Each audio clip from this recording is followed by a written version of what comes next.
Hay una frase que antes de la pandemia era como un cliché solamente. La escuché varias veces en un tono sarcástico, como cuando te iba mal en algo o en muchas cosas, y entonces como para sentirte un poco mejor expresabas, lo importante es que tenemos salud. Y si la escuchábamos con un tono norteño acá en México y como de señor ya de la tercera edad, como que amarraba más el sarcasmo con esa frase. Sin duda teníamos invertidas las prioridades. Le dábamos un lugar a la salud que no era el correcto. Hoy, en medio de la pandemia, esa frase de lo importante es que tenemos salud ha sido totalmente reivindicada. El pasillo de las frutas y verduras de los supermercados se ve más aglomerado. Las reproducciones en YouTube de los coaches de entrenamiento físico van en aumento.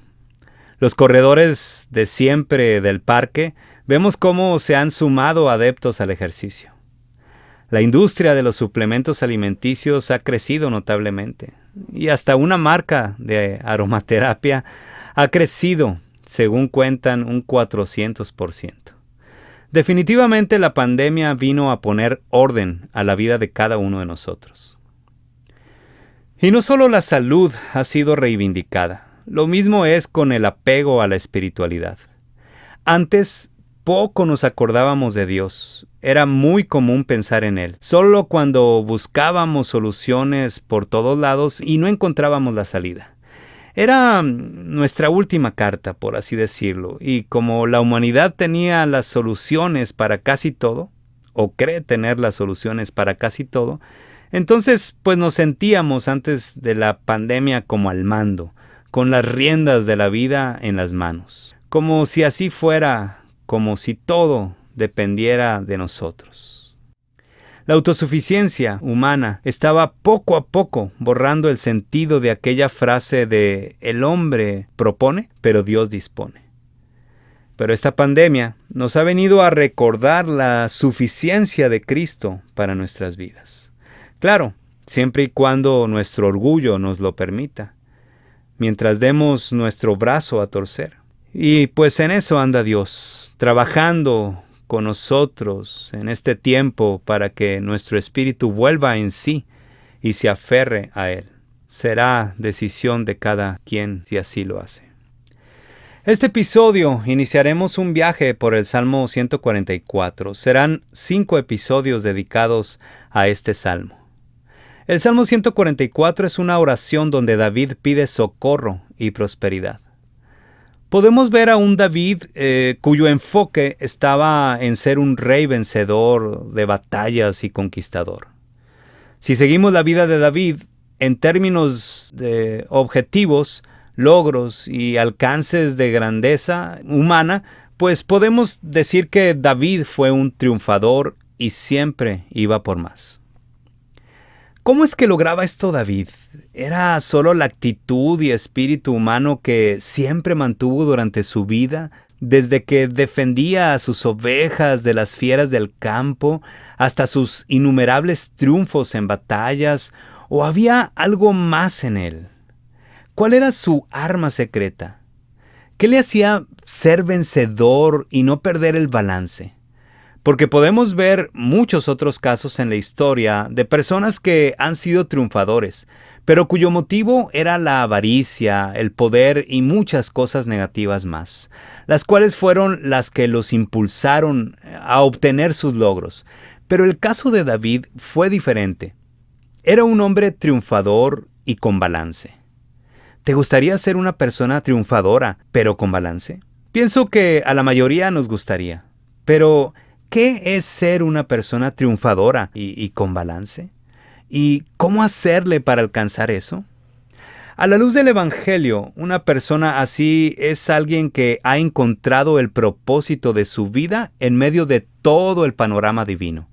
Si nos ubicamos ahí, en medio de todo ese panorama cristocéntrico, podremos encontrar balance y triunfar en nuestro propósito, porque ya no serán solo nuestro anhelo, sino el anhelo de Dios. Es decir, será ir persiguiendo el propósito para el cual Dios nos creó. De tal modo que todo lo que hagamos, independientemente si su propósito es que seamos tal o cual cosa, nos hará sentir una satisfacción increíble en nuestras vidas. Pero, ¿esto es fácil? No, no lo es. Para empezar, como ya lo hemos comentado, tenemos que doblar nuestro orgullo y meterlo en el baúl de los recuerdos. Eso fue lo que hizo el rey David. Sus intereses y objetivos como rey estaban alineados al propósito de Dios para su vida. A pesar de que su poderío le podía hacer sentirse casi una divinidad, como ha sido y es el caso de otros poderosos a través de la historia, David no cayó en esa tentación. Por el contrario, David estaba bien ubicado en el panorama divino. Sabía que pertenecía al pueblo de Dios y que Dios había hecho una promesa de enviar al Mesías. Pudo ser tentador para David creerse el Mesías, pero él tenía la mirada en aquella promesa hecha a Abraham, de tal modo que sabía que él solo era un instrumento de Dios que estaba facilitando las cosas para que la promesa de Dios se cumpliera. David, por la época que le tocó vivir en la historia, no tenía la figura de Cristo, como nosotros. Solo tenía fe en la promesa hecha a Abraham. Ahora tú y yo conocemos pues la gloria de Dios a través de Cristo. ¿Cómo estamos usando entonces lo que somos para que el propósito eterno de Dios se cumpla? Ahí está la clave. ¿Cómo hacerle entonces para empezar toda esta travesía de ver el propósito de nuestra vida en medio de ese panorama divino? Veamos lo que hizo David. Como poderoso guerrero, la clave, su arma secreta estaba en su piedad, en la fe y devoción que tenía en el Dios en que creía, en Jehová de los ejércitos, revelado ahora al mundo a través de Jesucristo. Leamos estos dos primeros versículos en los cuales vamos a meditar. Y estos versículos dicen así: Bendito sea Jehová, mi roca, quien adiestra mis manos para la batalla y mis dedos para la guerra. Misericordia mía y mi castillo, fortaleza mía y mi libertador, escudo mío, en quien he confiado, el que sujeta a mi pueblo debajo de mí. Si te fijas, David pone a Jehová como su roca. En esos tiempos una roca era algo así como un lugar seguro. Las culturas antiguas procuraban asentar sus ciudades cerca pues de montes y cerros. Eso les permitía cierta seguridad y ventaja sobre el adversario. La roca era un símbolo de protección, de estar en alto y a salvo. Cuando David expresa bendito Jehová mi roca, en otras palabras estaba reconociendo y bendiciendo al Dios en el que creía, el cual había sido su protección.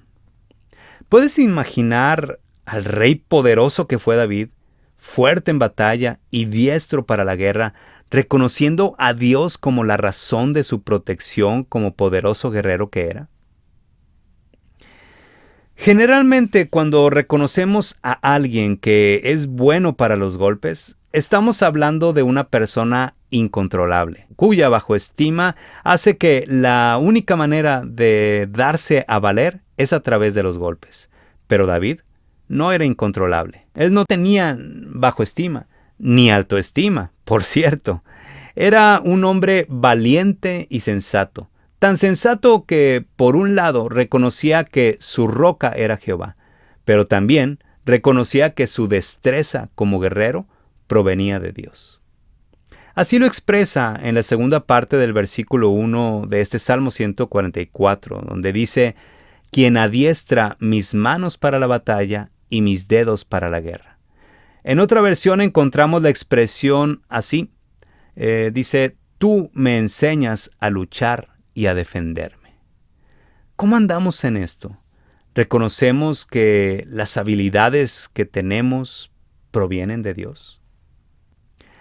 La grandeza de un hombre está en evitar el absolutismo y entender que necesita a alguien como guía. Y qué importante es como personas tener un mentor.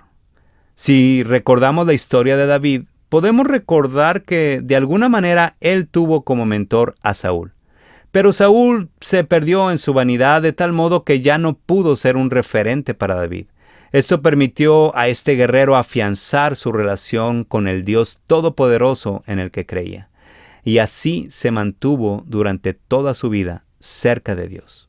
Y sí, tuvo sus momentos donde cayó, pero reconoció su pecado y se volvió a levantar. David es un referente para nosotros de vida piadosa. Ser piadoso no quiere decir que seamos impecables en nuestra conducta. Por el contrario, ser piadoso significa reconocer que no somos ni impecables ni autosuficientes, que cometemos errores y pecados, y que por lo tanto necesitamos de Dios. Y en esa necesidad procuramos estar cerca de Él a través de la oración. Y eso es lo que precisamente refleja este salmo. Refleja una oración de dependencia total en Dios. ¿Cómo andamos nosotros en este asunto? ¿Nos creemos autosuficientes de tal modo que no necesitamos el consejo y el apoyo de nadie? ¿Ni de Dios? Y probablemente me digas, no, yo creo en Dios. Y hasta con golpes en el pecho digas o digamos, Dios me libre. Pero ahí en la casa, ¿cómo somos? ¿Qué es lo que dice nuestra vida? ¿Nos sentimos dueños de la razón y nadie nos gana un debate, aunque lo ganemos a base de gritos y arrebatos? ¿Y qué tal en el trabajo, donde nadie nos puede decir a nosotros cómo hacer las cosas y decimos incluso que el cliente siempre pierde la razón, en lugar de siempre tiene la razón? ¿Cuál es la actitud que tenemos?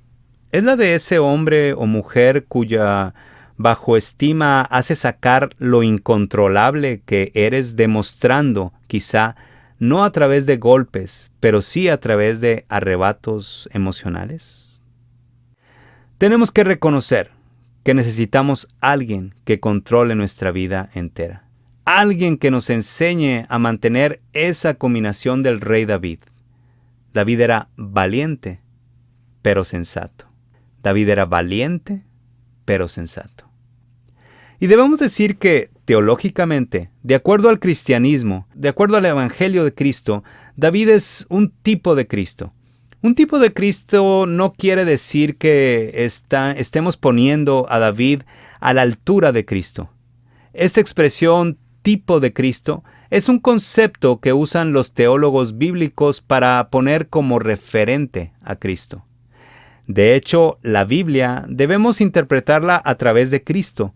No podemos tomar referencias aisladas de la persona de Cristo. La Biblia no habla de ciencia ni de psicología, ni solo es un buen curso del buen vivir, ni contiene solo la historia del pueblo hebreo. La Biblia de lo que habla es de Jesucristo. Dios hecho hombre. Habla de cómo podemos relacionarnos con Dios a través de Cristo. Cada historia y cada personaje nos hablará del Hijo amado de Dios, de Jesucristo. Entonces, debemos siempre recordar el Evangelio y no ha habido hombre que pise la tierra más valiente y más sensato que Cristo. Una persona sensata es una persona llena de amor.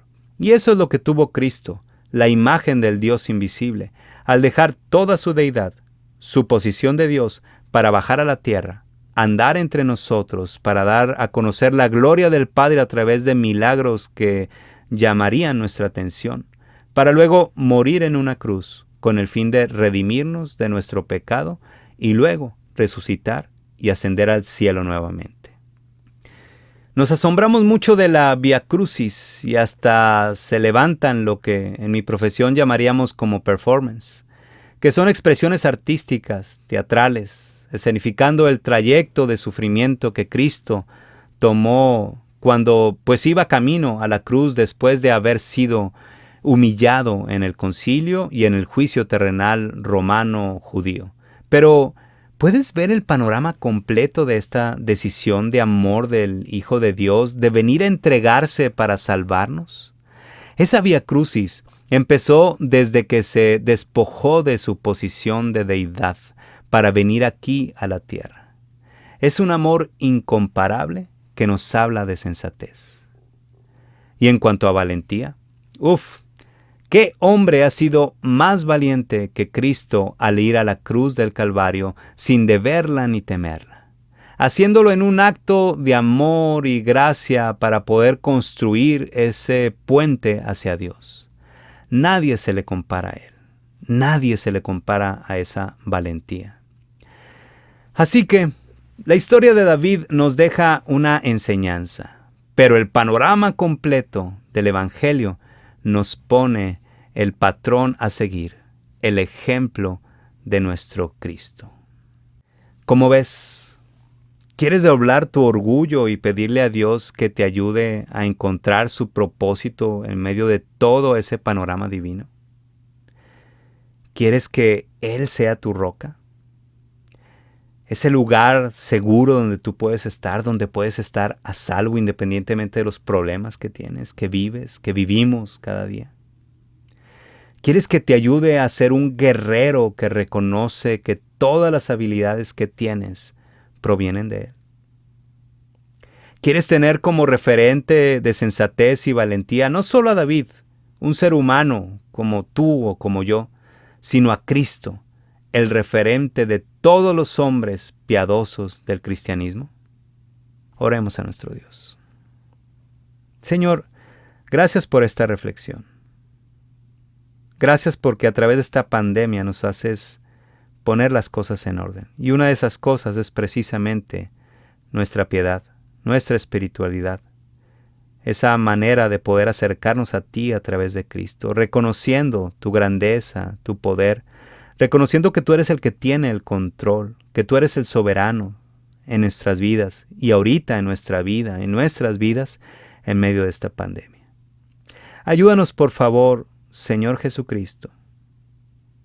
Ayúdanos a poder poner la balanza en claro en nuestras vidas y ponerte a ti como ese Dios que estás ahí con nosotros en cada momento. Ayúdanos a recordar que tú eres la roca de nuestra salvación. Ayúdanos a recordar que tú eres nuestra fortaleza. Ayúdanos a recordar que si nos llegásemos a distinguir como unos guerreros en esta vida, reconozcamos, Señor, que todas esas habilidades que nos hacen vernos bien como guerreros provienen de ti y tú eres el que nos va dirigiendo, Señor. Ayúdanos a poner todos estos instrumentos y herramientas que has puesto en nuestras manos a tu servicio, encontrándonos en ese propósito eterno, divino que tú tienes para la humanidad. Te bendecimos, Señor, y te rogamos que por favor nos ayudes, que seas nuestra roca, nuestra fortaleza, y que tú guíes nuestro andar en este propósito de vida que nos has dado. Ayúdanos a encontrar ese propósito de vida. Te lo rogamos, Señor, en el nombre de Cristo. Amén. Gracias por escuchar este podcast. Nos seguimos escuchando la próxima semana.